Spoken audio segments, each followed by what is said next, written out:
Hello everyone, mayam puda magi channel da garam nokchari. Mayam ngasi aigi YouTube channel YouTube channel sida ngasi na ani suba video oidoini. Ngasi video sidi fi powder ne haure ai. Kui ango busi handak thaba kara chinbani na kui re mapana lumo chalu bagi. Ina namchan na thamme ba. Ado handak kasi namisi gari tan sura bai dini ngasi namisi chadoi. Wala sidagi fi powder sidagi oina dama haure. Jan pas na ifi pho kara ko ma chatoi na ne tumi na re do ina fi pho le ga ma hona badi ngam mo ma pa su kare ga ko yo hon taw ga ai fi pho ga ma su lai ni sta du nungai nungai ta ba ma ya ma dum ni ne support taw bi o subscribe taw bi o ya no wa channel se su ya fi ngo ba nam san na tam ba su ba su ngam da ba ado naw bi ma pam dai la abani na katang ko me mo wani akhuba ni sura bani na ne adana ngasidi sudo kuire mana luhongba chatluba kholuba namsanna thamba papagi suphi mani yaure dage khoi pochei thabdo se all mayam don all amadi haidari ndois se all ani natra to isiga ani sena binama thabiyama binama gajar se kubi se gajar kai no ambo uti chongo o to ise na se bin ni hai gum to bun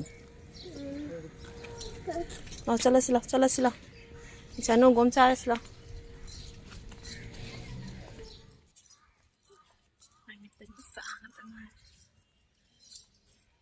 Loire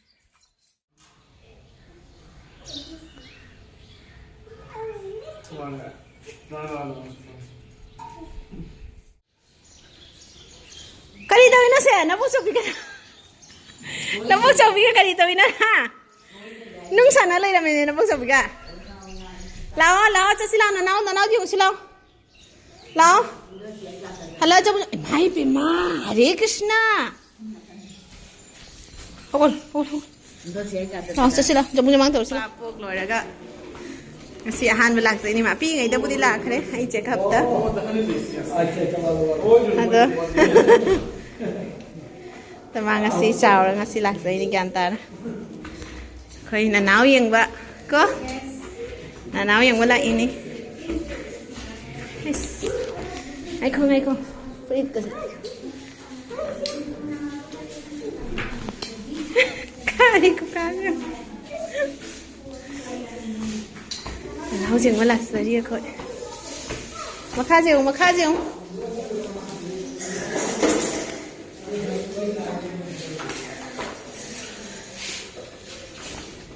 Ngok tau da na hana.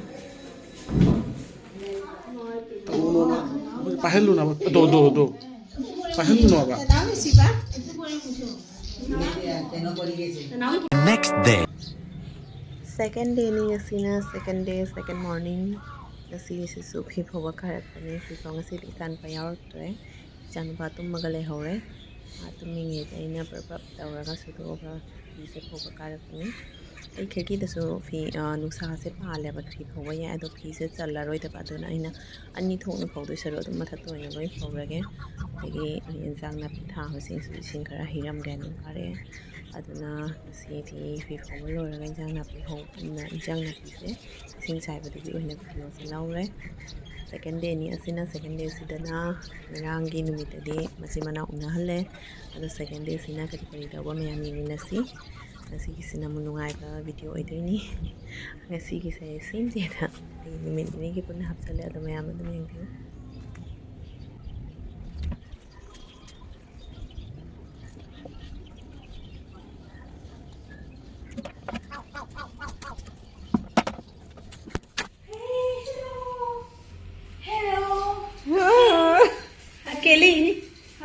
अकेली बाकी लोग आ रहे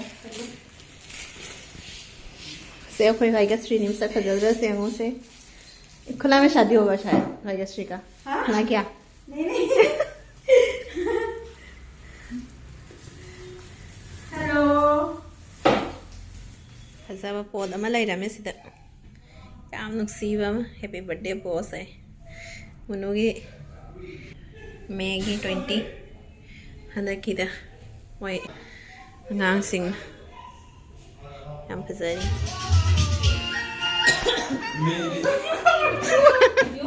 Fuka ma. Lima jadi fuka ma.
Jauh dulu saja, cuma saja.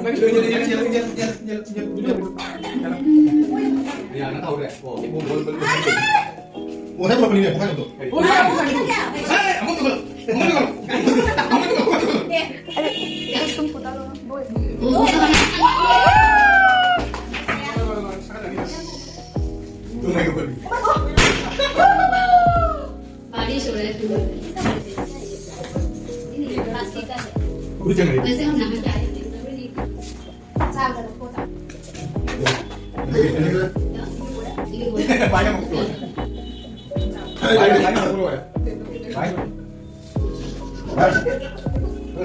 ये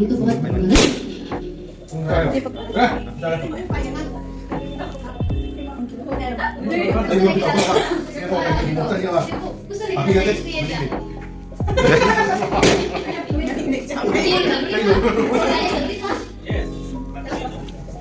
Ya, fui lo tuve.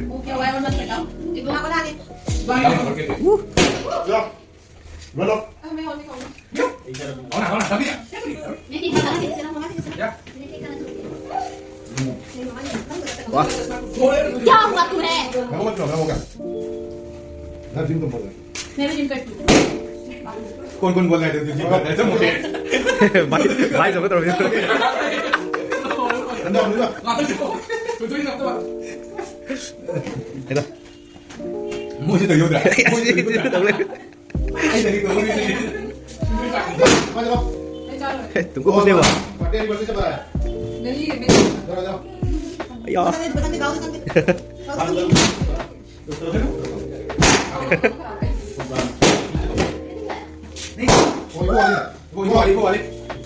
अरे painting नहीं होगा painting Holi Holi Holi वो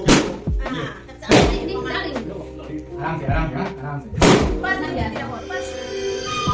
किस बजी का जाओ हम अनि अनि का Kasi tayo. अनि का